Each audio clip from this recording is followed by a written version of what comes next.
The jungle on Zeta-9 was unlike anything humanity had ever seen. Towering trees with translucent leaves glowed faintly in shades of blue and green, casting an ethereal light over the forest floor. Strange creatures flitted between the branches, their movements silent but deliberate. It was a place teeming with life, yet eerily alien. And now, it bore witness to something even stranger: a crash. The spacecraft tore through the atmosphere like a falling star, its hull ablaze as it plummeted toward the dense canopy below. When it finally hit, the impact sent shockwaves rippling through the jungle, toppling trees and scattering glowing spores into the air. Smoke billowed from the wreckage, curling upward like ghostly tendrils. For a moment, there was silence, an eerie pause before chaos erupted. Two figures emerged from the underbrush nearby, clad in sleek environmental suits designed to protect them from Zeta-9's toxic environment. Dr. Elena Morales, a xenolinguist with sharp eyes and a calm demeanor, scanned the scene with her handheld device. Behind her stood Captain Jack Swark, his stance tense, one hand resting on the hilt of his plasma pistol. They were part of a small team stationed at a research base miles away, sent to investigate the mysterious crash. "Looks like we got survivors," Rourke muttered, pointing toward movement near the wreckage. A figure stumbled out of the smoke, coughing violently but unmistakably alive. As they approached cautiously, the survivor came into view, a young girl, no older than 16, with pale lavender skin and luminous silver eyes. Her clothes were tattered, and her slender frame trembled, but she radiated an otherworldly presence that made both humans hesitate. "Are you hurt?" Dr. Morales asked gently, extending a gloved hand. The girl blinked at her, confusion etched across her delicate features. Then she spoke, words that sounded melodic yet incomprehensible, flowing like water over rocks. Morales frowned, activating her translator. But when the device failed to produce any coherent translation, she tried again in universal trade language. "We're here to help. Do you understand?" The girl tilted her head, studying them intently. Then she pointed at herself, then at Morales, and said something rapid-fire in her musical tongue. When Morales shook her head, clearly baffled, the girl's expression turned incredulous. "What? Inside?" she blurted suddenly, stumbling over the unfamiliar phrase. Her voice rose in pitch, almost panicked. "What do you mean by inside?" Rourke exchanged a glance with Morales. "Inside what?" he asked, lowering his weapon slightly. The girl gestured wildly, first at her chest, then at him, then at the surrounding jungle. "You say, I am asterisk here asterisk." She tapped her temple, her tone growing more agitated. No, that's not how it works." Her reaction was so unexpected and oddly specific that it left the two humans utterly bewildered. Was she asking about anatomy, philosophy, or something else entirely? Before they could press further, the girl backed away, shaking her head furiously. "Wrong. All wrong," she cried, her voice echoing unnaturally loud. Then, without warning, she collapsed onto the mossy ground, unconscious. Rourke sighed, holstering his weapon. "Well, this just got complicated." Morales knelt beside the girl, checking her vitals. "She's alive," she confirmed, though her brow remained furrowed. "But if her reaction is anything to go by, we might be dealing with someone, or something, that doesn't think the way we do."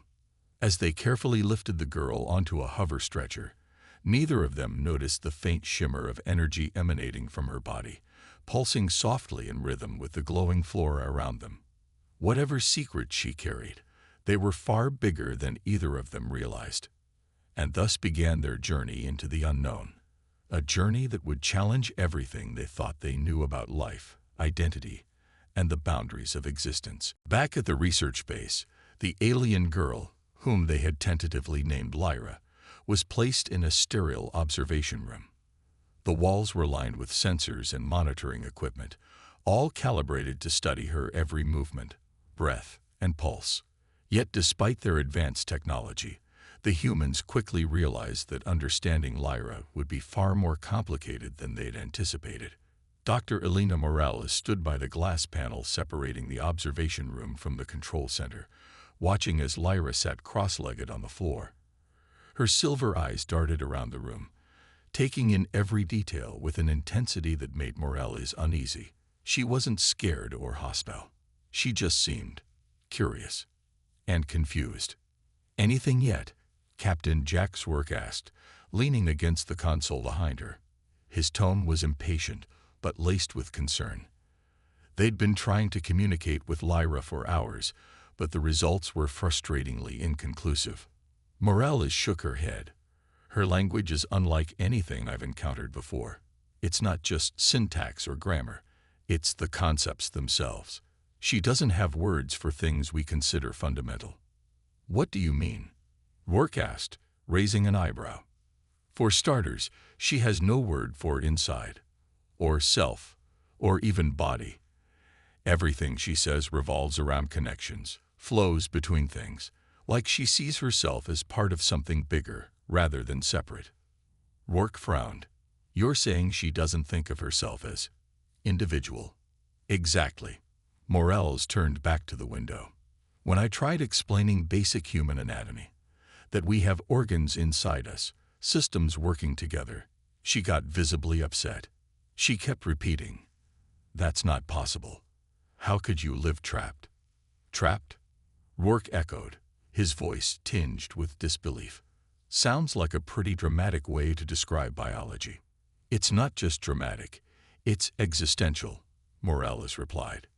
To her, our idea of being contained within ourselves must feel suffocating, alien, even. As if on cue, Lyra suddenly stood up and approached the glass, pressing her palms flat against it. Her glowing eyes locked onto Morales, and she began speaking again, her voice melodic but urgent. This time, however, the translator emitted fragmented phrases. "All flows. Why stop? Cannot see." Morales leaned closer, straining to make sense of it. "She's asking why we can't see what she sees. Why we don't understand." Lyra's frustration grew palpable. She stepped back, gesturing wildly at the walls, the ceiling, even the air itself. "Not here," she exclaimed, pointing outside. "Everywhere. You too." The room fell silent as everyone processed her words. Everywhere. Did she mean she existed beyond physical boundaries? Or was this some kind of metaphor they weren't grasping? Captain Rourke broke the silence. "This isn't just a language barrier. It's a worldview barrier. We're talking about completely different ways of perceiving reality." Morales nodded thoughtfully. "And that's assuming she's telling the truth. What if this is all a ruse? What if her species uses confusion as a tactic to gain trust?" Rourke crossed his arms. "Or maybe she's genuinely struggling to bridge the gap. Either way, we need answers, and fast. If word gets out about her, every faction in the galaxy will come knocking." Before Morales could respond, Lyra did something unexpected. She closed her eyes, took a deep breath, and let out a soft hum. At first, it sounded soothing, almost musical. But then the lights in the observation room flickered, followed by the monitors displaying erratic readings. Alarms blared briefly before cutting off entirely. When the lights stabilized, Lyra opened her eyes, looking both exhausted and triumphant. "Now you feel," she whispered, her voice barely audible through the speakers. Morales stared at her, wide-eyed. "Feel what?" Lyra didn't answer. Instead, she sank back onto the floor, her energy spent. But the humans couldn't shake the feeling that something profound had just happened, and that Lyra's presence posed questions far deeper than they'd imagined. Whatever truths lay hidden beneath her cryptic words, one thing was certain: unraveling them would change everything. Lyra's little display of energy had left the research team unsettled but intrigued. Dr. Elena Morales couldn't stop replaying the moment in her mind, the flickering lights, the erratic readings, and Lyra's cryptic whisper, "Now you feel." What did she mean by that? And more importantly, what had they felt, or failed to notice? Captain Jackswork paced the control room, his boots clicking against the metal floor. "We need answers," he said firmly, breaking the tense silence. "If she can disrupt our systems like that, we're dealing with something dangerous." Morales glanced at him, her expression thoughtful. "Dangerous doesn't necessarily mean hostile," she countered. "Her actions might not have been an attack. They could have been an attempt to communicate." "Either way, we're flying blind here," Rourke replied. "Run every test you can think of. I want to know exactly what we're dealing with." With that, Morales returned to the observation room, where Lyra sat quietly on the floor, her silver eyes following every movement around her. She didn't resist when Morales approached with a handheld scanner, though her gaze remained wary. The device emitted a soft hum as it swept over Lyra's body, capturing data that immediately appeared on the monitor. What they saw defied all logic. Instead of organs, heart, lungs, brain, the scans revealed swirling patterns of energy, pulsating in sync with Lyra's breathing. There were no bones, no muscles, no blood vessels, just intricate, glowing pathways that shifted and rearranged themselves like living circuits. It was as if her entire body operated on principles beyond human comprehension. This isn't biology," Morales murmured, staring at the screen in disbelief. "It's quantum mechanics." Rourke joined her, his brow furrowed. "You're saying she's made of energy?" "Not just energy," Morales corrected. "Something more complex. These patterns, they look like fields of information, constantly interacting and adapting. It's almost like her body is a network." Lyra tilted her head, watching them intently. When Morales turned back to her, she spoke softly.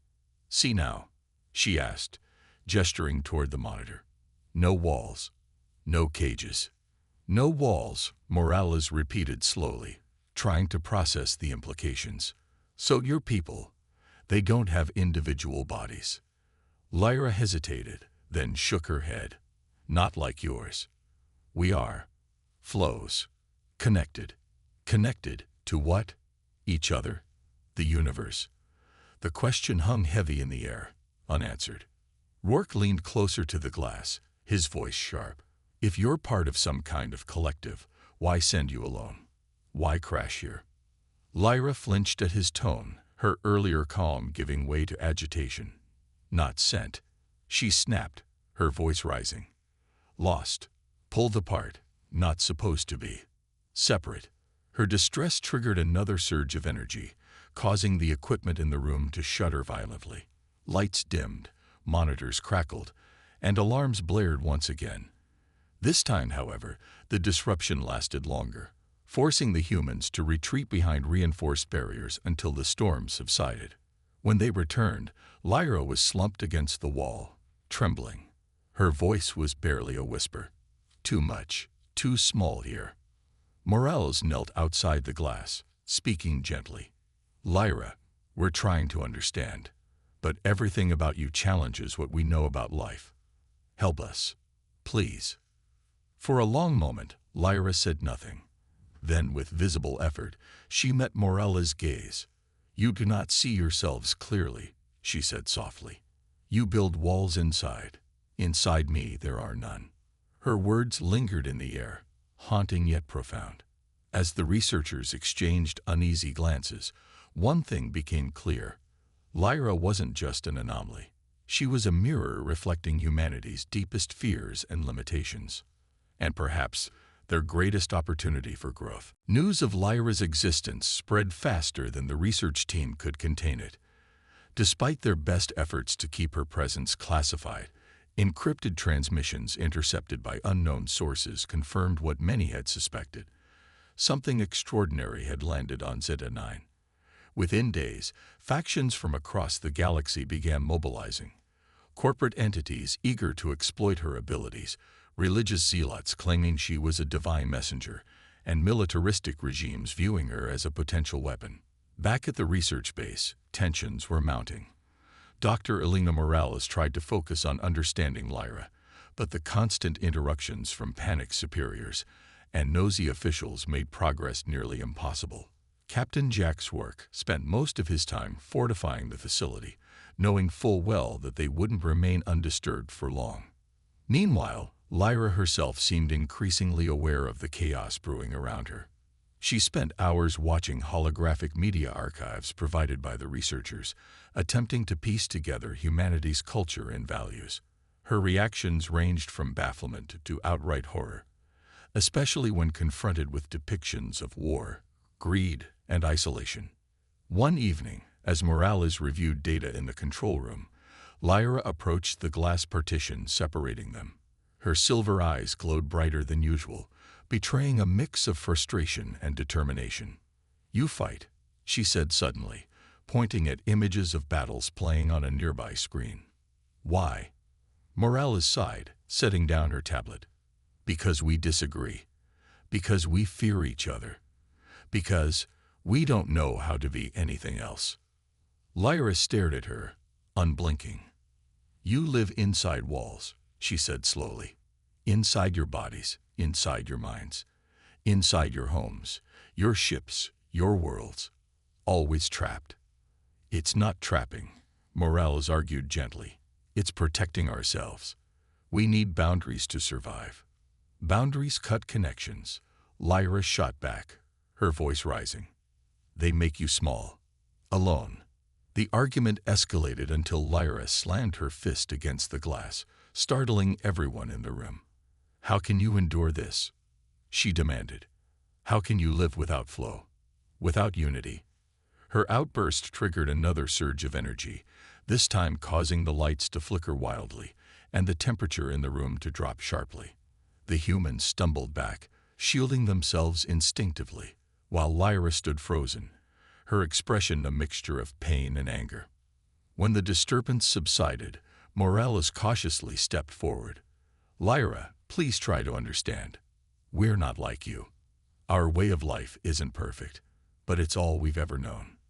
Lyra's gaze softened slightly, though her tone remained firm. "You are more than you think," she said quietly. "But you've forgotten. You've locked yourselves away. Inside." Her words struck a nerve, not just with Morales, but with everyone present. For years, humanity had prided itself on its achievements, its advancements, its dominance over the stars. Yet here was an alien girl, a being who defied every notion of individuality, telling them they were living incomplete lives. Captain Rourke broke the heavy silence. "Whether we agree with her or not, she's right about one thing," he said grimly. "We've built walls everywhere, and now those walls are closing in on us." As if on cue, alarms blared throughout the facility. A fleet of unidentified ships had entered Zeta-9's orbit, their intentions unclear but undoubtedly hostile. The first contact humanity had dreamed of for centuries was quickly spiraling into disaster. Lyra watched the commotion with a mixture of sadness and resolve. "You must choose," she whispered, almost to herself. "Stay trapped or break free." For the first time since her arrival, the humans realized that Lyra wasn't just a stranger in their midst. She was a catalyst for change. But whether that change would save them or destroy them remained to be seen. The arrival of the unidentified fleet cast a shadow over the research base. Tensions ran high as Captain Jack's work coordinated defensive measures, while Dr. Elena Morales struggled to keep Lyra calm amidst the growing chaos. The alien girl seemed oddly detached, her silver eyes fixed on the holographic displays showing the ships in orbit. Her expression was unreadable, neither fearful nor defiant, but there was an intensity to her presence that unsettled everyone. "They come for me," Lyra said finally, breaking the silence. Her voice was soft, but carried a weight that demanded attention. Morales turned to her, alarmed. "What do you mean? How could they know about you?" Lyra didn't answer directly. Instead, she gestured toward the monitors, her movements fluid and deliberate. "They feel the ripple. My being here disrupts their flow." "Ripple?" Morales pressed, frustration creeping into her tone. "You need to explain more clearly, Lyra. If these ships are here because of you, we deserve to know why." Lyra hesitated, then spoke slowly, choosing her words carefully. My kind, we are not bound by space or time as you understand it. When I crashed here, my energy spilled into your world. It touched everything. Your minds, your machines, your planet. Others sensed it. They came to see, to take. To take what? Rourke interjected sharply. You? Lyra shook her head. Not just me. What I carry. Knowledge. Connection. Power. Her explanation only deepened the mystery, leaving the humans grappling with implications they barely understood. Before anyone could respond, alarms blared again, this time signaling an incoming shuttle descending through Zeta-9's atmosphere. They're landing, Rourke announced grimly. Everyone, prepare for contact. As the team scrambled to fortify the base, Lyra stepped closer to the glass partition separating her from the control room. Her glowing eyes met Morales, and for a moment, the scientist felt as though she were staring into something vast and infinite, a consciousness far beyond human comprehension. You must trust me, Lyra said urgently. I cannot stay trapped here. This place, it weakens me. And you. Weaken us, Morales echoed, confused. How? Lyra placed a hand against the glass, her touch sending faint ripples across its surface. Your walls block the flow. Your fear keeps you small. But I can show you another way, if you let me. Before Morales could reply, Lyra did something unexpected. She stepped away from the glass and walked toward the sealed door of the observation room. The locks disengaged with a hiss, and the door slid open despite the security protocols. Everyone froze, stunned by her effortless display of control. Stay back, Rourke barked, drawing his plasma pistol. But Lyra ignored him, moving past the guards and into the main corridor. Her steps were steady, almost serene, as if she were walking through a dream rather than a crisis zone. Morales followed cautiously, torn between caution and curiosity. Lyra, where are you going? To show you, Lyra replied simply. This place is already inside me, just like you. Her cryptic statement sent shivers down Morales' spine, but before she could ask for clarification, Lyra strode out of the facility and into the toxic jungle outside. Without protective gear, without hesitation, she stood exposed under the alien sky, bathed in the glow of bioluminescent flora. The humans watched in stunned silence as nothing happened. No coughing, no collapse, no signs of distress. Instead, Lyra raised her arms, her body shimmering with radiant energy that pulsed in harmony with the environment around her. I am everywhere, she declared, turning to face them. And so are you, but you've forgotten. Her words hung in the air, echoing not just in their ears but in their minds.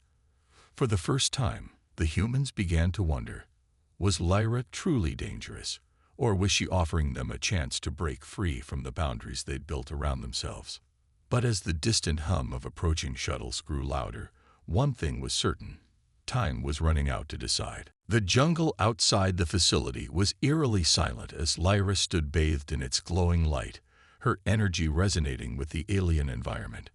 Back inside, the humans exchanged uneasy glances, torn between awe and fear. Captain Jackswork tightened his grip on his plasma pistol, his instincts screaming that this was a moment of reckoning. Dr. Elena Morales, however, couldn't look away from Lyra. Her shimmering form seemed to pulse with life itself, defying every law of biology and physics they knew. Explain yourself, Rourke demanded, stepping forward. What are you? What do you want? Lyra lowered her arms but kept her gaze steady. I am part of my kind, she said simply. We are not individuals like you. We share thoughts, sensations, memories, all flows freely among us. There is no me or you, only connection. Morales frowned, trying to process the implications. A hive mind, like insects or networked machines. Lyra shook her head, frustration flickering across her face. Not machines, not insects. A flow, a unity. You cannot understand because you see yourselves as separate. But once, long ago, your ancestors were like us. Her words sent a ripple of shock through the group. Our ancestors. Morales repeated, incredulous. You're saying humans used to be connected? Yes, Lyra confirmed. Before your species built walls, not just around your bodies, but around your minds, you shared a bond. You felt the flow, but over time you forgot. You chose isolation. Rourke scoffed. That's ridiculous. Humans thrive on individuality. It's what makes us strong. No, Lyra countered sharply. It is what weakens you. Your separation causes pain, war, greed. If you could remember the flow, you would see how small your conflicts truly are. As if to prove her point, Lyra closed her eyes and extended her hands outward. The air around her shimmered, and for a brief moment, the humans felt something indescribable.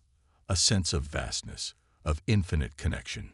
Memories flooded their minds. Fragments of lives they'd never lived, emotions they'd never felt, perspectives far beyond their own. It was overwhelming yet strangely beautiful. When it ended, Morales staggered back, clutching her head. What was that? A glimpse, Lyra replied softly, of what you've forgotten. But not everyone was convinced. Rourke scowled, raising his weapon again. This proves nothing. For all we know, you're manipulating us. Maybe your flow is just another way to control people. Lyra sighed, sadness flickering in her silver eyes. I do not wish to control you. I offer only understanding. But if you refuse to listen. She trailed off, looking toward the horizon where the first shuttle had landed.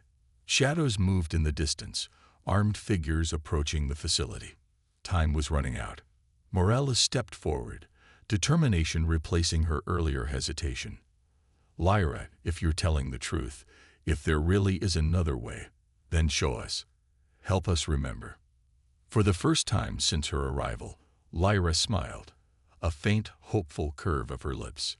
Then choose. Will you stay trapped, or will you break free?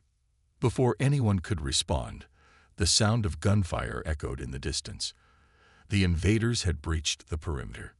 Chaos erupted as the team scrambled to defend the base, but Lyra remained calm, her glowing form standing tall against the encroaching darkness.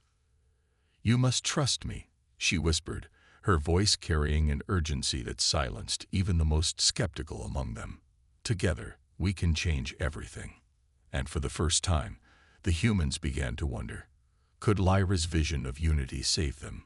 Or was it too late to undo centuries of division? The invaders closed in, their weapons glowing with lethal intent as they stormed the facility. Captain Jack Swark barked orders, rallying the team to hold the line, but it was clear they were outnumbered and outgunned. Amidst the chaos, Lyra stood motionless, her silver eyes reflecting both the flickering lights of battle and the shimmering glow of her own energy. Enough, she cried suddenly, her voice resonating like a thunderclap. A wave of radiant energy erupted from her body, cascading outward in all directions. The invaders froze mid-step, their weapons dropping harmlessly to the ground. Even the humans inside the base felt the impact, a warm, enveloping sensation that silenced fear and replaced it with clarity. This is your choice, Lyra declared, her voice calm yet commanding. You can fight each other, trapped within your walls of separation, or you can embrace connection. I offer no domination, only understanding. Dr. Elena Morales stepped forward, her heart pounding, but her resolve firm. Lyra, if what you say is true, if we've forgotten how to connect, then show us. Help us remember. Rourke hesitated, his hand still gripping his plasma pistol. And if we don't, what happens then? Lyra's gaze softened, tinged with sadness.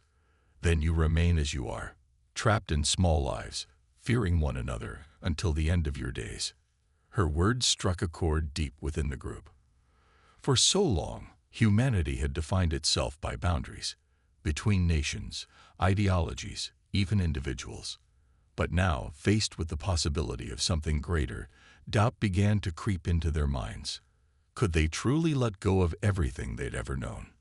Morales made the first move. Stepping closer to Lyra, she extended a trembling hand. "I'll do it," she said firmly. "Show me." Lyra nodded, placing her palm against Morales. Instantly, the scientist was engulfed in light, her senses expanding beyond comprehension.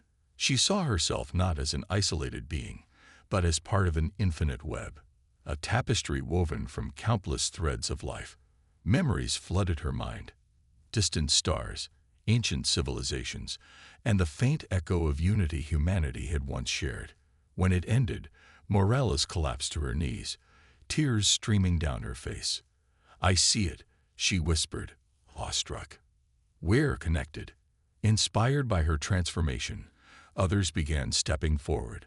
Scientists, engineers, even some soldiers who had initially resisted. One by one, they reached out to Lyra, each experiencing the same overwhelming revelation. But not everyone chose to join them. Rourke stood apart, watching silently as his comrades underwent the change. His jaw tightened, torn between duty and doubt. Finally, he shook his head. "I can't," he muttered. "This isn't who we are. Humanity survives because we fight for ourselves, for our freedom." Lyra regarded him without judgment. "Freedom comes in many forms, Captain. Yours is valid. But know this, the flow will always be here, waiting when you're ready." With that, she turned away, her glowing form merging seamlessly with the jungle around her. As she walked toward the horizon, her presence faded, not vanishing, but becoming part of the world itself. In her wake, she left behind a seed of change, a ripple that would spread through humanity for generations to come. As the survivors emerged from the facility, they found themselves forever altered. Some embraced the newfound connection, vowing to rebuild society on principles of unity. Others clung to their old ways, wary of abandoning individuality. But all carried with them the memory of Lyra's gift, and the knowledge that humanity stood at a crossroads. Would they choose to break free of their self-imposed walls, or remain trapped within them? Only time would tell. But for the first time, hope burned brighter than fear, illuminating a path toward infinite possibilities.